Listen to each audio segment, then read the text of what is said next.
और वहीं ईडी ने कल एक बयान में मंत्री आतिशी के नाम का जिक्र किया, जिसके चलते उनसे पूछताछ की संभावनाएं अब बढ़ गई हैं। ऐसे में आतिशी ने अब खुद एक बड़ा खुलासा करने का ऐलान किया है। दरअसल दिल्ली सरकार की कैबिनेट मंत्री आतिशी ने सोशल मीडिया प्लेटफॉर्म एक्स पर एक पोस्ट लिखा है। वो मंगलवार यानी कि आज सुबह 10 बजे एक धमाकेदार खुलासा करने वाली हैं। ये आप लोगों को जरूर देखना चाहिए। अब माना ऐसे में यही जा रहा है कि वो दिल्ली के कथित शराब घोटाले के मामले में ही कोई बड़ा खुलासा कर सकती हैं।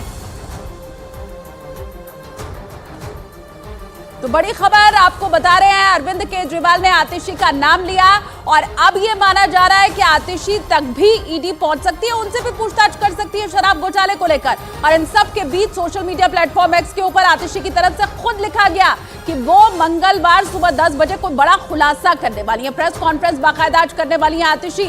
और इसी प्रेस कॉन्फ्रेंस में अब ये माना जा रहा है कि मुद्दा तो इस वक्त शराब घोटाले का चल रहा है और इसी शराब घोटाले में आतिशी के नाम का जिक्र भी अब हुआ है। तो अब जबकि प्रेस कॉन्फ्रेंस करके बड़े खुलासे का जिक्र आतिशी ने खुद किया है, तो जरूर इसी शराब घोटाला मामले से जुड़ा हुआ कोई बड़ी बात वो कहने वाली है प्रेस कॉन्फ्रेंस में आज।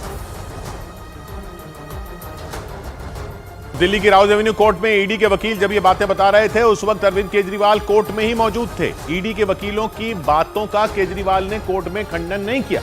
ईडी ने कोर्ट को बताया कि शराब घोटाले के आरोपी विजय नायर खुद ये कबूल कर चुके हैं कि उन्होंने दिल्ली के कैबिनेट मंत्री के घर पर रहकर नई शराब नीति बनाई थी और वो दिल्ली के सीएम कैंप ऑफिस में भी काम करते थे। ईडी के मुताबिक आरोपी विजय नायर न सिर्फ मुख्यमंत्री अरविंद केजरीवाल को जानते थे, बल्कि उनके संपर्क में भी थे।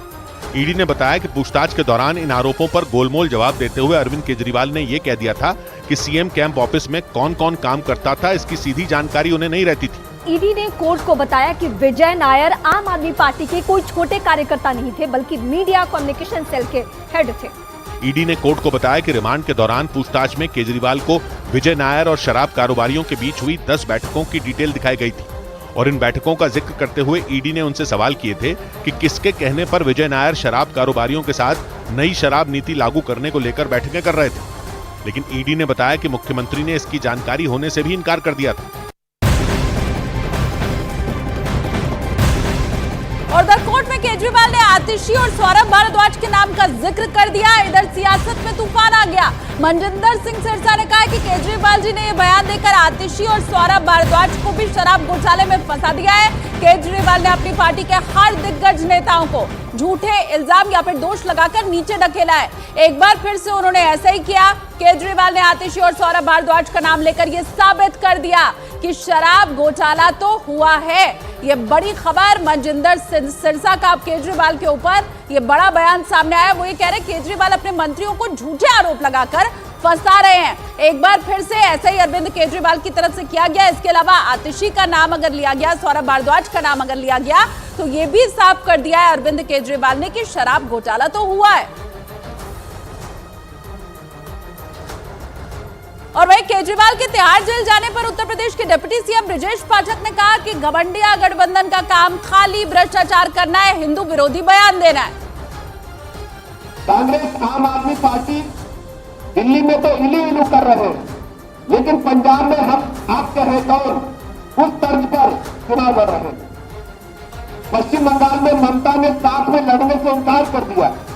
बिहार में आरजेडी ने अपने उम्मीदवार पहले घोषित कर दिए। कर्नाटक में उद्धव ठाकरे ने अपने उम्मीदवार पहले घोषित कर दिए। कांग्रेस और आम आदमी पार्टी छोड़कर सांसद और विधायक दूसरे दलों में जा रहे हैं। उत्तर प्रदेश में कांग्रेस को कोई भाव नहीं दे रहा है। इस घमंडिया के काम है क्या? इनके काम है जितना हो सके लूटो। ईडी की पूछताछ के दौरान अपनी ही पार्टी के नेताओं को अरविंद केजरीवाल ने कंफ्यूज तक बता दिया था। दिल्ली की राउज एवेन्यू कोर्ट में ईडी के वकीलों ने 10 दिन की रिमांड के दौरान केजरीवाल से हुई पूछताछ की एक एक डिटेल रखी और कोर्ट को बताया कि मुख्यमंत्री अरविंद केजरीवाल ने किसी भी सवाल का सीधे सीधे जवाब नहीं दिया था। ईडी ने कोर्ट को बताया कि पूछताछ में जब शराब घोटाले पर उनकी पार्टी के नेताओं के बयान उन्हें दिखाए गए तो केजरीवाल ने उल्टे उन्हें ही कंफ्यूज घोषित कर दिया था। ईडी ने कोर्ट को बताया कि अरविंद केजरीवाल को गोवा इलेक्शन में इस्तेमाल 45 करोड़ रुपए से जुड़े आरोपियों के मोबाइल फोन की location report, call recording, Goa की उस हवाला फर्म की इनकम टैक्स डिक्लेरेशन, आम आदमी पार्टी के उम्मीदवारों को दिए गए कैश की डिटेल, यानी पूरी मनी ट्रेल दिखाई गई थी। हालांकि अरविंद केजरीवाल ने इसे आम आदमी पार्टी के खिलाफ एक साजिश बता दिया था। जबकि ईडी ने आरोप लगाया कि शराब घोटाले में रिश्वत से मिले पैसों का इस्तेमाल गोवा के चुनाव में किया गया था। आतिशी 2022 में हुए गोवा विधानसभा चुनाव के दौरान गोवा की प्रभारी थी और कोर्ट में नाम सामने आने के बाद जब मीडिया ने उनसे सवाल किए तो वो भी सवालों से बचती नजर आईं। मैम, आपका नाम आया है, आप कुछ कहना चाहेंगी? मैम, पहली बार आप कोर्ट में थी, उन्होंने कहा कि सीएम साहब ने कहा है कि विजय नायर आपको रिपोर्ट करते थे। ईडी के वकील जब कोर्ट में आतिशी और सौरभ भारद्वाज के नाम का जिक्र कर रहे थे, उस वक्त दोनों मंत्री कोर्ट रूम में ही मौजूद थे। और वही बीजेपी नेता मनोज तिवारी ने केजरीवाल के जेल जाने के ऊपर तंज कसा है। अपने लिए कट्टर ईमानदार जोड़ने वाले अरविंद केजरीवाल आज जेल भेज दिए गए तिहाड़। भारतीय जनता पार्टी ने भेजा है, कोर्ट ने भेजा है, और वो भी इसलिए भेजा, दिल्ली की जनता को और देश की जनता को पता चलना चाहिए कि अरविंद केजरीवाल जी से पूछा गया आपका अपना मोबाइल कहाँ है, वो बोलते हैं याद ही नहीं कहाँ है, मेमोरी लॉस हो गई। और जो मोबाइल उपलब्ध करवाते हैं बोलते हैं इसका पासवर्ड नहीं याद है।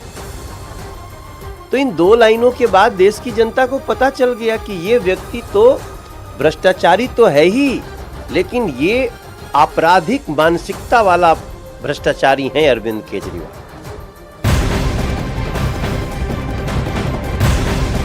और बड़ी खबर आपको बता दें, दिल्ली के कथित शराब घोटाला मामले में आरोपी मनीष सिसोदिया की जमानत याचिका के ऊपर आज राउज एवेन्यू कोर्ट में अहम सुनवाई होनी है। इस दौरान मनीष सिसोदिया कोर्ट में पेश होंगे। सुनवाई के लिए सुबह 10 से 11 बजे तक का वक्त तय किया गया है। तो बड़ी खबर, मनीष सिसोदिया, उन्हें क्या मिल पाएगी जमानत या फिर नहीं, आज अहम सुनवाई होनी है। सुबह 10 से 11 बजे के बीच ये अहम सुनवाई होगी और मनीष सिसोदिया खुद कोर्ट में उस वक्त मौजूद रहने वाले हैं। तो अहम जानकारी, जमानत याचिका आज राउज एवेन्यू कोर्ट इसके ऊपर अहम सुनवाई करने वाली है।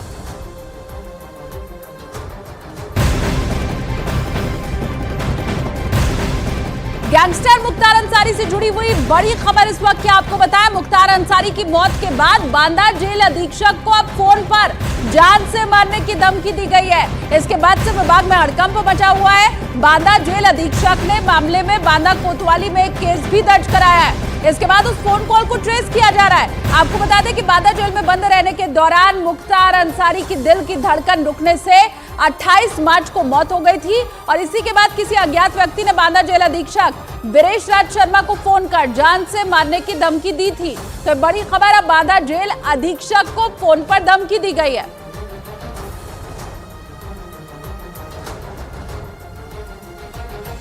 बांदा जेल में बंद रहे पूर्वांचल के माफिया डॉन मुख्तार अंसारी की हार्ट अटैक से मौत के बाद बांदा जेल के जेल अधीक्षक को जान से मारने की धमकी मिली है। बीते 28 मार्च को जेल में बंद माफिया डॉन मुख्तार अंसारी की हालत बिगड़ गई थी, जिसके बाद उसे इलाज के लिए बांदा मेडिकल कॉलेज में भर्ती कराया गया था, जहां उसकी मौत हो गई थी। जिसके बाद उसी रात बांदा जेल के जेल अधीक्षक वीरेश राज शर्मा के पास लैंडलाइन नंबर से एक अज्ञात कॉलर का फोन आता है, जिसमें उसे ठोक देने की धमकी देता है। 14 सेकंड के इस कॉल में जेल अधीक्षक को ठोक देने और उसके साथ अभद्रतापूर्वक बात की है, जिसके बाद जेल प्रशासन में हड़कंप मच गया है। पीड़ित जेल अधीक्षक ने अपने उच्च अधिकारियों को इसकी सूचना दी, जिसके बाद बांदा कोतवाली में अज्ञात कॉलर के खिलाफ मुकदमा दर्ज कर दिया है। जिसके बाद पुलिस की कई टीम उस कॉलर आईडी का सर्च करने पर जुटी हुई है, लेकिन 2 दिन से ज़्यादा का समय बीत गया है, अभी तक उस नंबर को पुलिस